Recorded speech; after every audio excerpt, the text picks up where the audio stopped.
England's final preparations for tomorrow night's final Group C game against Slovenia are underway. Rob Dorsett, our senior reporter, is at training for us this morning. Good morning there, Rob. Does Gareth Southgate finally have all 26 players to select from tomorrow night? Well, you've been very keen, Dharmesh. You've come to us even before the squad is all out there, but they're not all out yet. But we're expecting all 26 to be out there momentarily, which will mean Luke Shaw is out there. In fact, there he is, look, just right on cue, walking out. But it's interesting that he's out with England's physio there, because that's who has become a close friend of Luke Shaw over the last week or 10 days or so. But hugely positive news for him and for Gareth Southgate, you have to say, that all 26 members of England's squad are out there. Luke Shaw, we've talked so much about him, haven't we? Because he's missed the last 3 training sessions while he carries out this own personal training plan, desperately trying to get himself fit and available to play some part in this European Championships. There were real doubts, I have to say, yesterday and the day before, when he'd missed his 3rd consecutive training session on the grass with England. I doubted whether he could play any part in the tournament. Gareth Southgate admitted it was a risk bringing him, and I think it is still... It's still a long shot that he will play a meaningful part for England going forward, I think you have to say, from here. But what we aren't party to is what happens after we turn the cameras off in 15 minutes' time. That's how long we get. We get the warm-up. Is Luke Shaw going to still be out there taking a full part in training, or is he just out on the grass with them for this warm-up bit before he goes back into the gym inside? That's a key question, because Gareth Southgate wanted to give him maybe 10, 15 minutes in the last game against Denmark, wasn't able to do so. He wasn't at that stage of his fitness. Can he get 10 or 15 minutes out of Luke Shaw in this final group game against Slovenia tomorrow night? If he does that, then Luke Shaw could gradually increase his fitness going out throughout the knockout stages. But even then, you have to be realistic about this and say this is a player who hasn't played since February the 18th. That's more than 4 months ago. You can't just throw him straight back into first-team football. You have to reintroduce him slowly. So is it realistic that Luke Shaw can build up his match fitness whilst England are in the knockout stages of a major tournament? Look, Gareth Southgate's made it very clear he's very important for England. He wants to include him if he possibly can. Let's be frank about it. He's England's only left-footed left-back option in this squad. He's been hugely experienced and hugely important for England in recent tournaments. He scored the goal in that European Championship final last time out, in the final, the only man to score a goal in a major tournament final for England since Sir Geoff Hurst in 1966. That's how important Luke Shaw is. But, and that big but, is the fitness concerns that he's had for a long time with Manchester United and that are continuing coming out into here now. So let's be a little bit circumspect. Fantastic to see Luke Shaw out there training with the rest of the squad. He looks good, he looks happy, doesn't he? He looks enthused and energetic. Why wouldn't he be?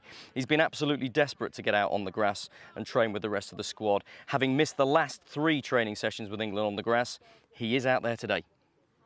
On Luke Shaw, from how you're speaking, you'd still be surprised if he was to play a part tomorrow night? Look, I think he may get 10 minutes. I think much depends, though, on the game, Dharmesh. That's the truth, because, look, England need to win this game to guarantee they top the group. There is a circumstance where England can actually qualify for the knockout stages and be guaranteed of that today. If Albania fail to beat Spain in Dusseldorf tonight, England are guaranteed progress to the knockout stages, but they're not guaranteed top spot. And if England finish second in the group, they play Germany in Dortmund on Saturday. They absolutely want to avoid that. They want to finish top anyway. So you have to make the point that how many changes, how many risks is Gareth Southgate going to take in a game that he needs to win? There's no way Luke Shaw's going to be on the pitch from the start. I can absolutely guarantee you that. But if England are 2-0 up, 3-0 up, going really well, with 10 minutes to go, that's when Luke Shaw might come on and start getting some match fitness.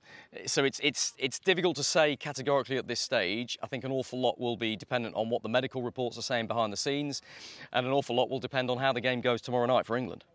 Yeah, Robert, aside of Luke Shaw, I mean, Gareth Southgate looks like he's got a few decisions to make, hasn't he? Like, there's been lots of talk about England's pressing and possession and the issues surrounding that. Does he need to consider perhaps changing his first choice front 4 to help those issues? Well, look, I don't think he'll change the front 4 solve England's problems with pressing. That's more of a fitness issue. But I think there may well be changes to the front four, just as he looks to rest and rotate a little bit. You've got to remember that Harry Kane, who spoke so brilliantly yesterday, missed the last 3 games of Bayern Munich's season, and he told us he's 100% fit and feels great and is good to go yesterday. But I think the truth is, he started the last 2 matches. Can he play another 90 minutes in the space of 10 days with his fitness and conditioning as it is now, when he's still building up his sharpness? I think you have to be honest. He did come off in the second half in that game against Denmark. I would fully expect him to start and lead the line for England tomorrow. If England need a result and Harry Kane is fit enough, he starts the game. It's as simple as that. But I think whether he plays a full 90 minutes, I personally doubt. I think you may well see Ivan Toney and Ollie Watkins again coming on for him. And then you've got that discussion we've been having about the other number 10. There's Jude Bellingham, look, right in the middle of your screen behind Ollie Watkins.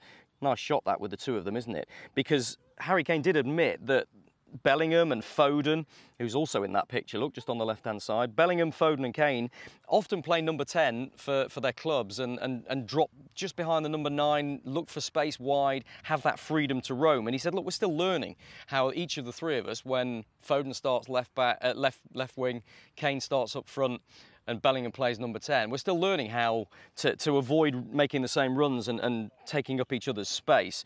So might that mean that Phil Foden or Jude Bellingham is rested? Look, for me, Jude Bellingham looks exhausted. I've said it repeatedly now. He was absolutely outstanding for the first 30 minutes in the opening game against Serbia and faded pretty badly in that second half and looked like really leggy in the second game against Serbia. Not his fault. He's played 103 matches in 2 seasons. So I think he's tired. I think Southgate will want to get him some rest. But it'd be a big call to not have Jude Bellingham in the side from the starting 11, wouldn't it, from the first minute? But maybe Phil Foden takes a bit of a rest. Maybe Phil Foden, who's played a full 90 minutes in both games, and I think was really impressive for England in that last game against Denmark, by the way. I think he was possibly England's best offensive player. And needed a big performance after some of the criticism he'd had. Maybe he takes a bit of a rest, and maybe that means Anthony Gordon comes in, who hasn't played a minute in tournament football yet. Anthony Gordon there on the right-hand side, look. His pace, his energy levels, the way he gets in behind full-backs, could be really useful for England tomorrow night. So, yeah, I think there are issues around those front 4. Maybe Bukayo Saka gets a little rest as well, because we know he had an injury coming into the tournament. He's started both matches as well, missed Arsenal's final game of the season. Maybe Bukayo Saka takes a rest, and Jared Bowen, who's come on in each of the opening 2 games, gets a nod, because he's been impressive when he's come off the bench, I think, with his energy levels, his pressing, and his ability to whip brilliant balls in early into the box for Harry Kane to try and get on the end of. So look, those front 4, particularly the wide attacking areas, I think is an interesting one. We'll try and get more information from our sources over the next 24, 36 hours about that, because I think that will be one area that Gareth Southgate is having serious considerations about making changes. Yeah, Rob, one of the other big talking points has been Trent Alexander-Arnold. Now, Gareth Southgate has already admitted that playing him in midfield was an experiment. Do we expect that experiment to continue? No, I don't think we do, and it's a shame for Trent Alexander-Arnold. There is, look, he's you've got to give him massive credit, Trent Alexander-Arnold, because he's tried for the last 12 months and in full glare of everybody in this tournament to get used to a position that he doesn't play for his club, and he is a brilliant ball player. He's England's best crosser. Gareth Southgate, I think to his credit, was trying to get one of England's players with huge ability onto the pitch, but it hasn't quite worked because he naturally doesn't have the same positional discipline as perhaps a Conor Gallagher. And that's why I would bank at this stage and bet on Conor Gallagher coming in for Trent Alexander-Arnold in the middle of midfield tomorrow. There are the options of Kobbie Mainoo and Adam Wharton as well, who are much more junior in this England setup, of course. Mainoo came on in the first game and looked bright, looked comfortable, didn't look out of place at all. But it would be a big call, I think, to throw them in at this stage. Gallagher, I think, much more likely to come in from the start. But again, it might be Mainoo, it might be Wharton that get an opportunity later on in the game if it's going right for them. It's big calls for Gareth Southgate to make because, as I say, he's trying to balance the fitness of all the players, the fact that some players who haven't played much need key game time. Other players need a little bit of a rest. He's trying to introduce some of the players that have not played in this tournament so far as well, whilst keeping his big names out there. And on top of all of that, he needs a result. a win for England to top the group. So a difficult selection headache for the England manager, I think you have to say. Let's see what he's got to say, because we'll hear from him and Declan Rice in the pre-match news conference this evening. We'll bring you that later on Sky Sports News. Yeah, look forward to it. Rob, thanks for now.